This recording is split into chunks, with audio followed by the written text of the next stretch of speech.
Hello, hello, hello, and welcome back to the Formula Fun podcast with me, Sinéad. And me, Jay. Hello, and we are celebrating Woo! yet another win of Kimi Raikkonen. Very good. Yeah. Yes. They got his name right on the podium this time. For those who didn't know, in China, when they celebrated the podium of Kimi Antonelli winning, they went, "And your winner today, Kimi Raikkonen." He came out like, "What? Yeah. What? Is that me?" I mean, it will go down as a sort of iconic moment in F1 history, but at the same time, you know, it's his maiden podium. Imagine having it ruined by the guy not getting your name right. You'd be raging. Yeah. Oh, You'd be bless him. raging. But the youngest championship leader ever in the history of Formula One. Yeah. And you know what? I love a stat, I love a fact. So I was looking up because I think somebody asked me, they were like, well, who's the youngest winner of Formula One in history so far? And I was thinking maybe it was Max or even Hamilton, but it's Jenson Button or Sebastian Vettel. I always get them mixed up and I don't really know why. The youngest ever champion? No, the youngest ever Grand Prix world champion. Sorry, Formula One world champion. It's Sebastian Vettel. The point I'm trying to make is that he was 23 when he did. So he's not even close. No. If Kimi goes on to win this, he's shaving 4 years off the current title holder. Yeah, and I think the fact that I don't know, I just feel like as soon as he's won China, he just arrived in Japan with a massive weight off his shoulders, seeing all the different sessions and just seeing how he carried himself around the paddock and stuff in all the clips that I saw. I was like, this guy's now meaning business and he's going to be good. Now, let's not deviate away from the fact that he got lucky with that safety car. There was a bit of luck involved for sure. But yeah, which we will get into. Yes, but in terms of practice, qualifying, apart from his start, which wasn't great, everything else was... No. He was not a complete whitewash to Russell, his teammate, but he was ahead and comprehensively ahead in every session. Now, what I find interesting is how this dynamic between George Russell, the older brother... Hey, Kimi Antonelli, yeah, I'll take him under my wing. I'll look after him. He's my new teammate, and we get on like house on fire, and I'm going to nurture him and help him throughout. And all of a sudden, we're just seeing these little glimpses of glimpses and clues into actually how is this relationship going to develop. And I think it was George Russell's post-race interview. Yeah, he said, sorry. He's already saying he's not saying Kimi anymore. He's saying, "Well, it's my teammate," and I'm like, "Oh, already that's a little telltale." If you're not using their name and you're saying, "Well, my teamate is he got lucky with a safety car," I was like, "Oh, it's not even Kimi." And he also did say, didn't he, one lap's difference and I could have won the race, which is quite a bold statement to make. Coulda, woulda, shoulda. And he understands Formula One. George, come on, man. I feel like he's not had the luck of the green when it comes to China. Something went wrong in his qualifying, and then apparently something went wrong in qualifying in Japan. They did a tiny tweak on the setup, and I think it was to do with his suspension, and it made a big change. And for those who don't know, any changes you make to the car in qualifying carry over to the race. So it can't be that they do a qualifying lap and then after a qualifying session the mechanics go, "Oh, what was wrong with the car? Let's fix it for the race." They can't. If they do that, they break what's called parc fermé rules. Parc fermé, yeah. Yep. I was just about to say, yeah. They break those rules. I only learned that this weekend. Did you? Well done. Yeah, I mean, I've seen it written down and I've heard people refer to it, but I never knew that that's what it meant. So. Right, yeah. So it just means that basically all the cars are sealed, they're covered in these lovely, not tarpaulin, but lovely blankets, and they're sealed with FIA official clips, so no one can even come in the middle of the night and go, "I'm going to change this." Then the clips are It's like when you order McDonald's takeaway and they put the big sticker on it. Exactly. Yeah. That's exactly what it's like. So your driver can't like open it and eat it, you know. What's your go-to fast food? Same vibe. Oh my god, you can't ask me a question like that off bat. Like, I don't know. I have to tell you what. I'll give you my answer at the end of the episode. Right. Go-to fast food. We're coming back to it. Do you already know what your answer is? I think so. Okay. Don't tell me now. But yeah. Okay. Go on. So they seal them, and then the following day before the race, it's the FIA approved person that cuts those tags. The blankets are removed, and then the car is exactly the same as it was in qualifying. And they made a change. George Russell's car. And they said, oh, unfortunately, he's going to have to live with it during the race. So there was an issue of some sorts, which meant George Russell couldn't go as fast as he wanted or should have. Wanted to, yeah. I'm hearing excuses already, Mr. Russell. Come on. I disagree. I do think that there did seem to be, even I could hear something to do with the sound of his car that didn't sound right for like somewhere in the middle of the race. Yeah, and even... Yes. Even one of the commentators said something like, "Oh, there's more than." Yes. What did he say? This is more than bad luck, or something like. There's something else going on here. Yeah. So there was a software glitch shortly after the safety car restart, and it meant that the car super clipped, and we spoke about super clipping. It's just when the car, I don't know why they've called it super, it loses power, and it lost power dramatically, which then allowed Charles Leclerc to come through, and he got third, and Russell wasn't able to get back past. So yeah, Russell didn't have a great race in terms of there were software glitches and things. Again, coming back to my point at the start of the season, that's the annoying thing about these regulations. It's not about who can drive fast, it's about who has the best computer on board their car that's not going to break. And that's the slightly annoying thing, but I'm sure I will go off on my rant at some point later in this podcast. For now, let's celebrate Kimi Antonelli winning his second F1 race, and congratulations, Kimi. Deserves a clap for me. Well done, man. Well done. Yeah, he did really, really well. And even seeing him talk in interviews now, he talks with such authority and confidence that I haven't seen in him before. You know, like post-race, looking back on the race. I think it's this whole, he's got confidence since he's won his last race. Massive weight has been lifted off his shoulders, and now he's like, yeah, I'm here. Because even with this race, when they interviewed him before, he probably would have just been like, yeah, I'm so excited and I'm so happy, and he actually opened with like, it wasn't like it could have been better, sort of. It was a very matter of fact. He said, well, it wasn't a perfect race. Yeah.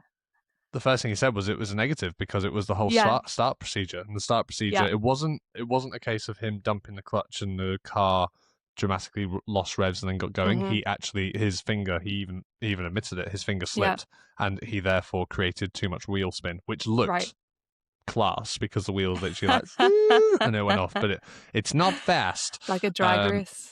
But Toto Wolff is looking like a bit of a genius right now in terms of he backed Kimi all the way, and here we are. Now, Sinead, we have a question, and the question is off the back of last week's episode, where at the end I said people might not know what box means. And I've had a question through, and the question is, as soon as you said that, I was wondering, what does box mean? Yeah. But then you carried on because you just moved on to the end of the episode. Because you're not very good at this. You guys suck. Box means during a race, an engineer will come on the radio to a driver and say, box. Sinead, do you want to explain what it means? Well, I know what it means. What I don't know is the history of why it's that. So when they say box, it means that on the lap that you're on or at your next possible opportunity, you should drive off the track into the pit lane because it's time for you to do your pit stop. Exactly. I know that they say it twice because it makes it very clear that that's what they're saying.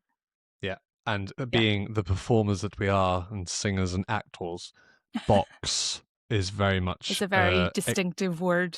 Exactly. Yeah. Whereas pit...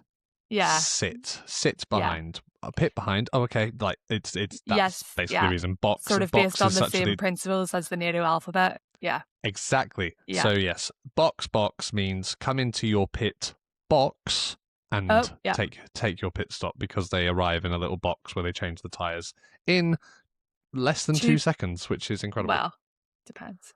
Sometimes. Yeah. Okay. Cool.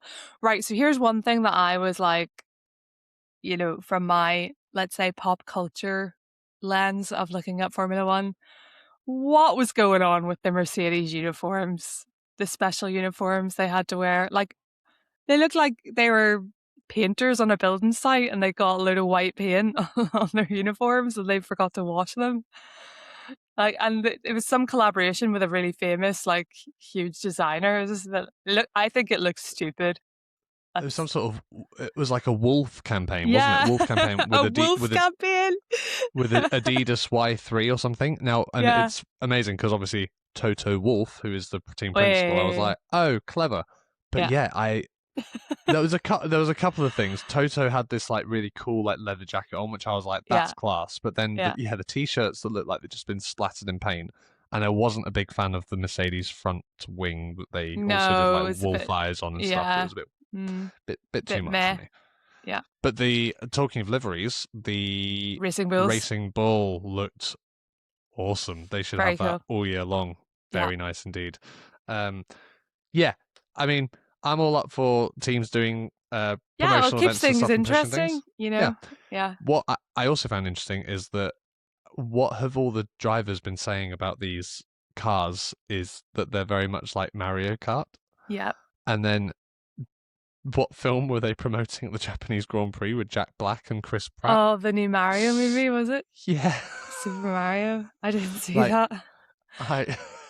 And like even Oscar Piastri at the end of the race said, I know what it means. I know what you mean now when you're talking about the mushrooms. Because, newsflash, Woo! Oscar Piastri has Back done a racing lap. Baby. He's done at least one racing lap, which is more than can be said for the first races. And not just that, he came second in the race. Second place. Absolutely. And was leading the race, start. At points. Yeah. There's a chance, had there not been a safety car, that I think Oscar Piastri could have been in the running. Russell was hunting him down, but Russell was struggling to get past. There's a chance. There a chance. There absolutely is a chance. And, with the safety car, like, I really felt for Russell. He's my boy. And it was funny because the commentators were saying, statistically speaking, if you get to something like lap 18 on Suzuka and there hasn't been a safety car yet, the likelihood of it happening is super low. Right. They said that based on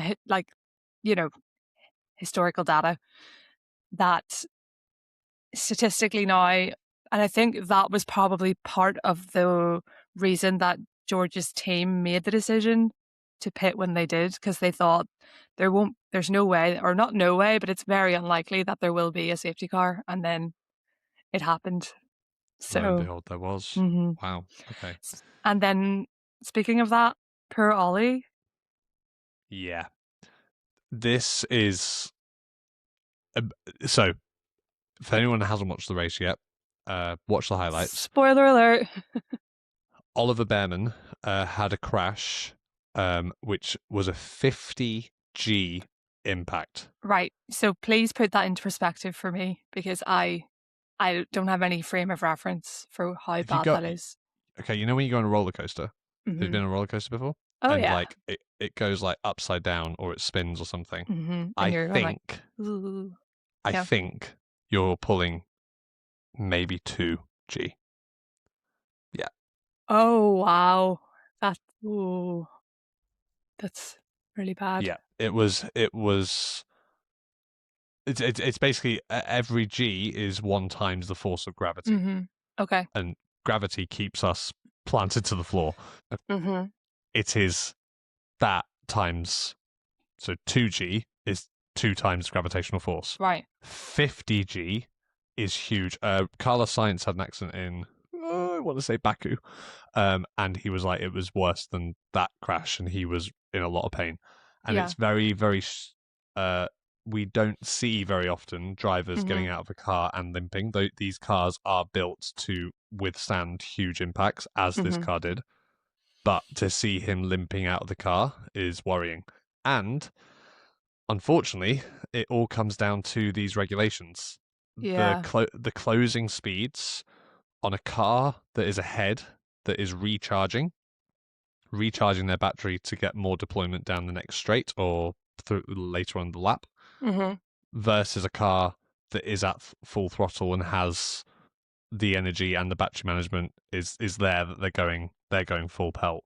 I think the approaching speed difference was something like 50 to 60 kilometers an hour, which is huge. Yeah. When you're traveling at, I work in miles per hour, so when you're traveling at 160 miles an hour and the car in front of you is traveling at 140 miles an hour, that's a huge difference in terms of closing speed. Ollie tried to take the outside line, which then actually becomes the inside line for Spoon corner, and just lost control of the car because Colapinto saw Ollie coming, probably quite late because he was recharging and the closing speed difference.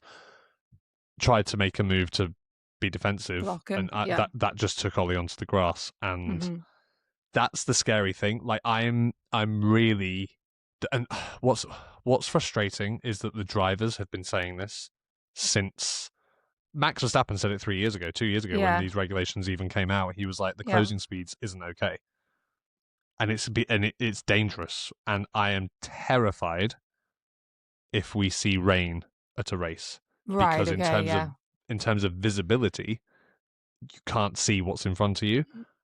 Add another, you're traveling 30, 25 miles an hour faster than the car ahead of you. That's an airplane accident, and this break couldn't have come at a better time. Yeah. The next race is at the start of May.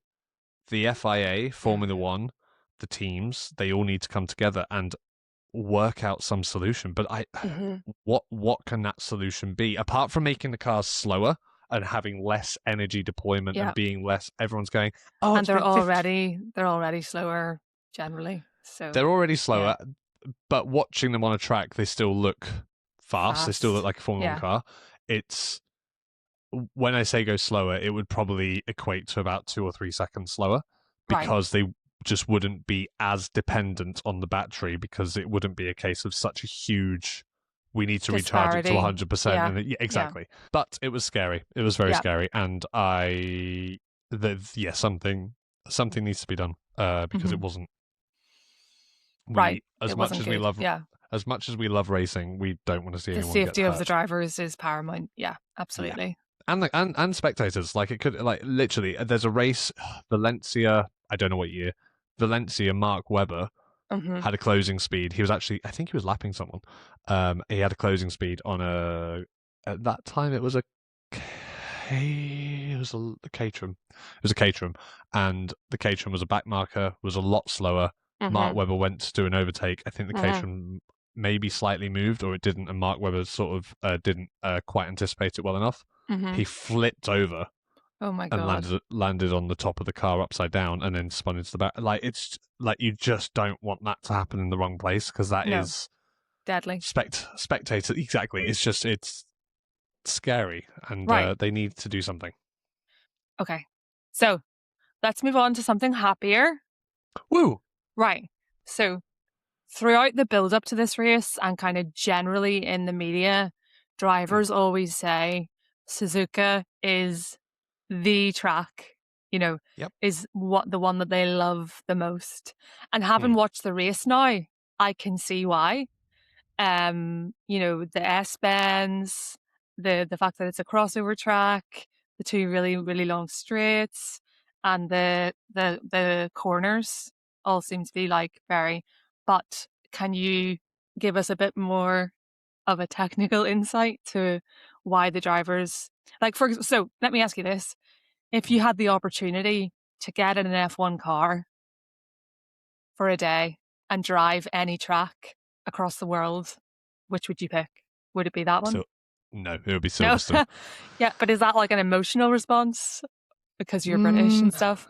Maybe, but it's also one of the best racetracks out there as well. I think it's a cracking track, and also the new layout is good as well. But the So Suzuka is it's very much a driver's track in terms of it's just so flowy. As you said, it's the only one with a crossover. It's the only one which is a figure of 8. Yeah. Sort so of half of it is I mean, it's an clockwise, half of it's interesting looking anti-clockwise. 8. Yeah. But it goes you've got the turn 1 and 2 is a swooping corner where you don't really have to lift off too much, and it just like literally it swoops around, and also the track gradient goes with you as well. Right. Then you've got the S's, and then you're up into Dunlop. Degner 1, Degner 2 is lightning fast, especially during qualifying. Not this year because the cars have been slower, but it used to be, and it always will be a challenge for the drivers. There's only 2 hard stops on the track in terms of. Let me stop you there. Okay. I have one word for you, and that word is nerd. Spoon. Spoon. What about it? What the hell is Spoon? Because they kept going. When I went to the qualifier, they were like, "Oh, he's good. He's at the Spoon," and I was like, "What? What is Spoon?" Yeah, don't know where the history of the corners come from, but I know. Right. So off the top of my head, you got Dunlop is one, Degner 1 and Degner 2 is another, which is very 2 right-hand turns, which almost turn into one corner, but they're almost 2 90-degree angle turns. Yeah. Again, not much power coming off of the throttle, and it's very fast. Very flowing track. It's also quite a narrow track, which is probably why we didn't see as many overtakes in different places. But Spoon is a really hard corner to get right, because the corner is blind-sighted left. There's not really much braking that's involved, because it, again, just swoops. Suzuka S swoops. Let's go with that. It just sort of swoops in, and it was actually just before Spoon where Ollie Behrman had his accident. Crashed. Yeah. So there's not really. It's blind-sighted going into the corner because it dips downhill and goes left. That corner is called Spoon. I couldn't tell you why. There's also another corner. Okay, that's interesting, because my next question was going to be, where do the corners get their names? You don't know. No, Maybe, right, no you know what? That's going to be my job for the next episode, is to research where do the corners generally get their names from? How often are those names changed? You know, like, are they ever changed, or is that like it forever? I think I know, because they renamed a corner in Australia, didn't they? But I don't know if that was just for that particular day, or if that's going to be permanent fixture. So, sure. There's a couple of corners that I know that used to have a certain name and then they changed. Like there was definitely a track where there used to be a Senna. There's a Senna S in Brazil, but there used to be another track, and I might be wrong with this. And right. So let me do my research. The haters are going to hate. Yeah. Yeah. I'll come back and I'll give you a little lecture on corners and stuff. Lovely. There is one corner at Suzuka, though, that I do know why it got its name. However, the corner's been repurposed and slightly re-angled, so it's kind of wrong. There's 130R, which is at the end of the last straight on the circuit, and it's 130R because it is 130 degrees radius in regards to the center point of the racetrack. So that's potentially the most boringly named corner in Formula 1. Yep. Good. Okay. Cool. Right, I have a challenge for you. Oh. So, and I didn't give you any heads up about this, and you're going to hate me for it because of the parameters involved. But I know that Suzuka is legendary for something that happened between Senna and Prost. Yes. Can you boil that down to a 60-second recap? Yes, I can and try. Then my next thing will be, is this covered in that movie that was mentioned recently between us? So there is a documentary called Senna, which is very good and it's very, very good and definitely worth watching. It's that was made about Senna's life. There's a couple of other films out there. There's a Netflix series called Senna, which is also good, bit budget but good. Worth watching. Okay, 6, great. Go. Do you want me to time you? Should I put the timer on? Sure. Okay. I'm pretty sure I set you this challenge last week. And I was so bad at it.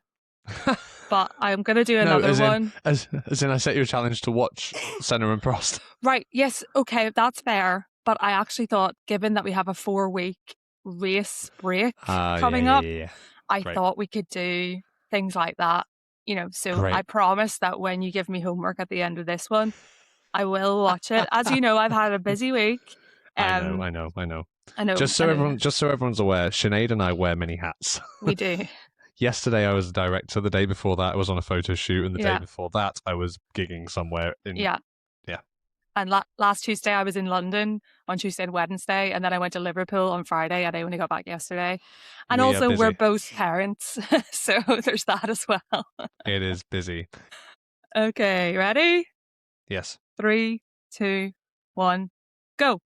Okay, Ayrton Senna and Alain Prost were teammates at McLaren. Ayrton Senna is assumed by a lot of drivers and a lot of people that he was the greatest racing driver that ever lived. Alain Prost was also a very strong racing driver, French racing driver, and they were teammates. Alain Prost was very pragmatic in his approach. Ayrton Senna was, dare I say, a little bit aggressive in his approach. But if there is a gap, you go for the overtake. That's a racing driver. That's one of the things he said. In Suzuka, they were teammates. Alain Prost was winning. Whoever won the race was going to be champion. Ayrton Senna tracked down and caught up to Prost, had an accident with Prost at the final chicane. Prost got out the car, his car was broken. Ayrton Senna got his car going again and cut the chicane to get back onto the track in, I'd say, a safe manner. But anyway, at the end of the race, Ayrton Senna was disqualified because he was deemed to have joined the track in a unsafe way. The following year, so Alain Prost was the world champion. The following year, Alain Prost went to Ferrari and Senna stayed at McLaren. And Senna qualified on pole, exactly the same situation. Whoever won the race was world champion. Senna qualified on pole. They switched the side of the track to which pole position was on, which meant that Alain Prost, who was second, actually had a shorter route to turn one and was most likely to get into turn one first. Senna took matters into his own hands and just drove straight into the side of Alain Prost and took him out the first corner, and Ayrton Senna was champion. So it was like tit for tat. 1 year, one of them won. The other year, the other one won. The end. Well done. Yeah. Fascinating. Maybe dates and maybe teams might be wrong, but I've tried. Very good. Okay. There we go. Yes, that is Senna and Prost. Definitely worthwhile watching that in this 4-week break. We now have a 4-week break until the next race. Spoke about that earlier. I would definitely suggest watching the documentary of. It's just called Senna, and it's great. And yes, I think for those who don't know, spoiler alert: Senna lost his life at the 1994 Imola Grand Prix.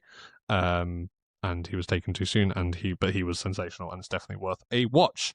Okay. So, speaking of the break, do we think that this unexpected break of 4 weeks will be advantageous or actually detrimental to the team's ability to develop the cars? Now, on the surface of it, you might go, well, obviously it's an advantage because they have time to do stuff. But on the other hand, they don't have the opportunity to test the cars on track. So, true.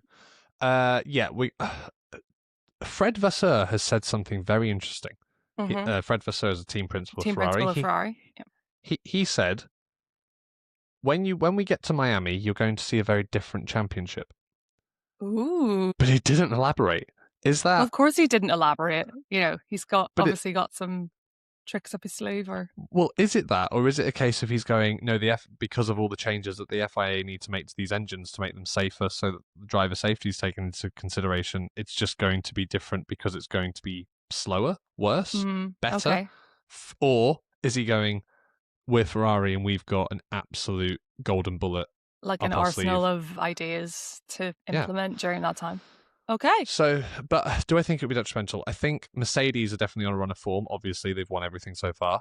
McLaren, I think, would want to do nothing else but get into another race because they actually finished a race with Oscar. Well, they started a race with Oscar Piastri for the first time, and they had an okay race. And I think that Ferrari and McLaren are going to have an interesting battle with Mercedes a little bit further ahead. But based on what Fred Vasseur said, who knows? The teams that are at the back. Oh my God! Newsflash. Aston Martin finished a race. Wow. Woo! If we said that 6 months ago when Adrian Newey joined Aston Martin, I know. It's mental that we're celebrating that. Teams like Aston Martin, Cadillac, all that, they will enjoy this break. Teams like Mercedes will be like, but we're on a really good run of form. We don't want people to catch up. Now, with all the simulators and stuff, there will be things that go through development, and people will bring new things to their cars. Yeah, of course. To your point, when they put them on the track, some of those things won't work. Sure. One more other thing. Yeah. We spoke about Jonathan Wheatley. Yeah, his shock resignation from Audi, and we haven't heard anything else. He's got gardening leave from Audi for 1 year. Oh, so this whole Aston Martin could actually be some sort of family, because that is what they quoted, didn't they? Said he had some personal reasons. Yeah. And everyone's jumped on saying, "Oh, he's going to go to Aston Martin." Now, maybe he is, but I just don't see him leaving Audi and going to Aston Martin unless something. I don't know. It's odd. I know, and if anything, I mean, hope he and his family and personal reasons are okay. But gardening leave of a year. Maybe he'll try if he wants to go back into Formula One. Maybe they'll try and shorten that. But if he is going to Aston Martin, doesn't seem to me to be a very logical move. Maybe it does to him. Maybe there's more money. Maybe it's back home. Who knows? But if it's not because of that, then don't know. Hope he's okay. Hope he's okay. Yeah, me too. Okay, cool. Race predictions. Let's go through those I had one. Sorry, what are we like? Actually, I had one more thing. I know before we did favorite radio message, and then we sort of scrapped it a little bit because we were like, sometimes there just aren't any interesting ones. I'd be willing to bet that if we chose one from this week, it would be the same one. Is it Do from you your know guy? which one? Yes. Do you know to which one I am referring? Should we go for it at the same time? Are you ready? Sure. 3, 2, 1. Unbelievable. Have you seen the clip from Mercedes on social media? No.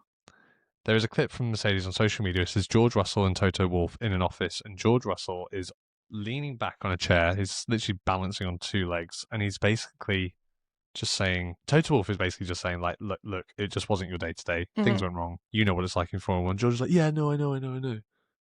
But it was a software issue, and 1 lap, and I would want, I don't know. I'm sort of still on. I think George is a fantastic racing driver. I really do. I just think he's come into this season going, I expect this championship because of all the work I've put in with Mercedes over the past few years.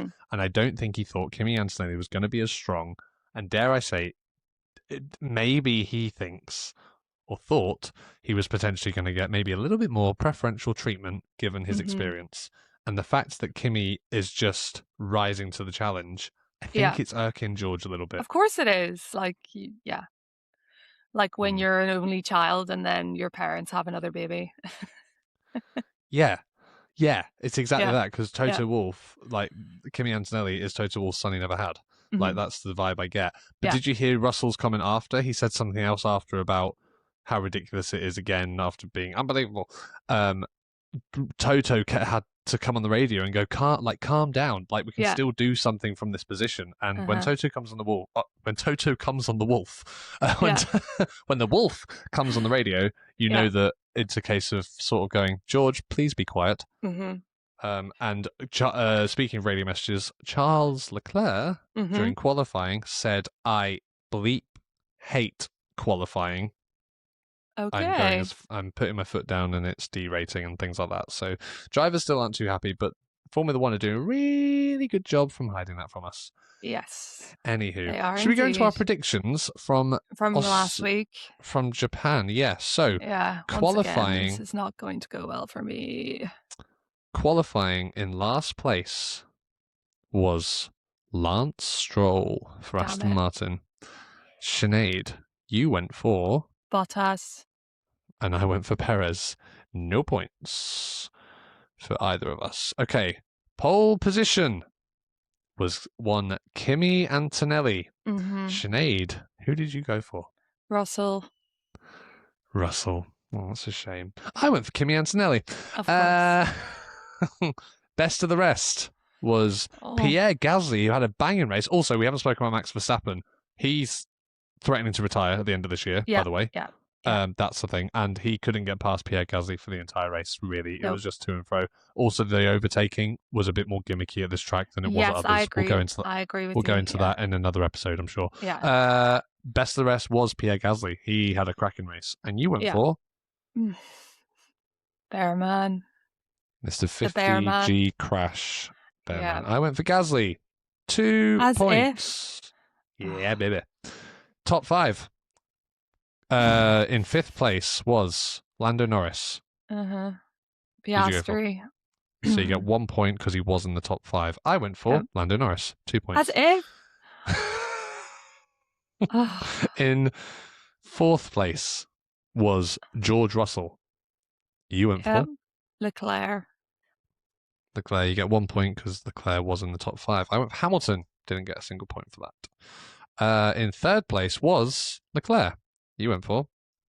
Antonelli for 1 point because he was in the top 5. I went for Russell, who was in the top 5, so I get 1 point. Piastri came 2nd. You went for? Hamilton, no points because he was not in the top 5. And I went for Leclerc. Close. He was 3rd, not 2nd. But I get a point because he was in the top 5. And finally, in 1st place, you went for? My boy George. For 1 point. And I went for Kimi Antonelli, which brings the total scores up to... Oh, no. Oh, this isn't going well. I'm trying to do sums and things whilst also talking. Sinead, can you fill some time? Yes, sure, I can do that. I think. Okay, so Sinead points so far are 5 plus 4 plus 4. 13. Mm-hmm. You have 13 points so far. I have, 28. Brilliant. And you know what? It's going to, like, the next one I think I just said to you before we came on that for the next one, like, my personality dictates that I'm just going to pick, like, the most outrageous lineup for mine, just, shake things up a bit. So I'm going to continue. Sure. Colapinto for the win. Yeah. Well, why not? Why not? Wonderful.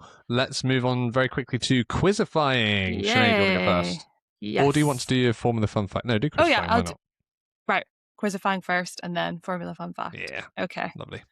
So my quizifying question is, given the current events in the world have cancelled 2 of the races this season, when was the last time that a Grand Prix was cancelled? 2022. 2023, but I think which one it was. Which one was it? Imola. For the storms.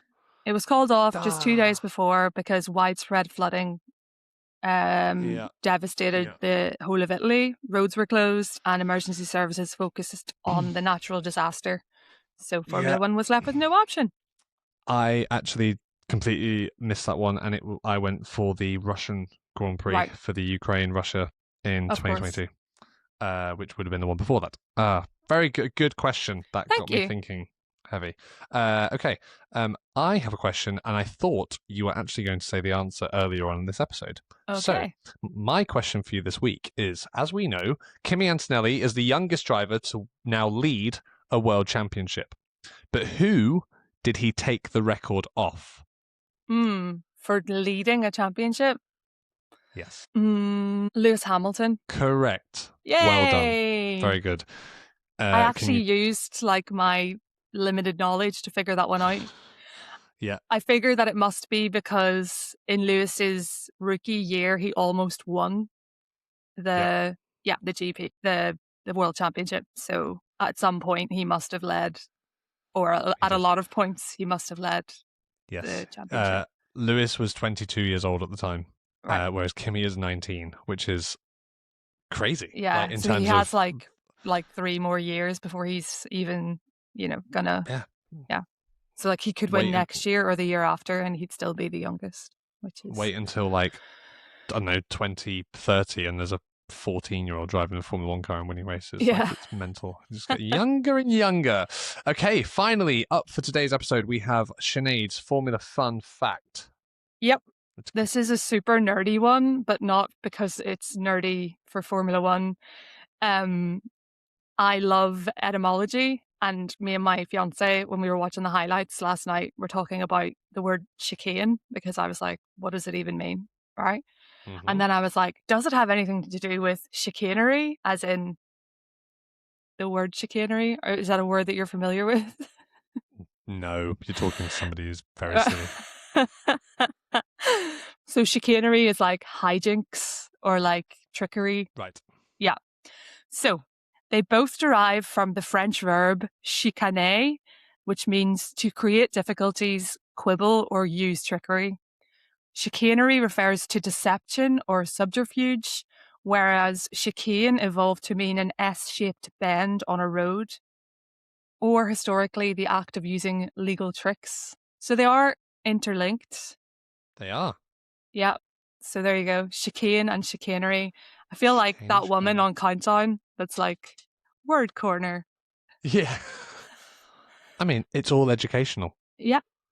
And that is fun. Yeah. I've also really realized this Formula Fun. Like, I'm glad that you say that I bring the formula, because the amount of times I have listened back to these episodes and I'm like, I'm just a nerd. It's just not fun. But I find it fun. We find ourselves fun, so that's the main thing, right? Yeah, absolutely. Okay, Sinead, I think it's time to box, which means go to the pit stop. But you've been listening to the Formula Fun podcast, where Jay brings the formula and Sinead brings the fun. Thank you very much, everybody. See you soon. Bye. Beep, beep.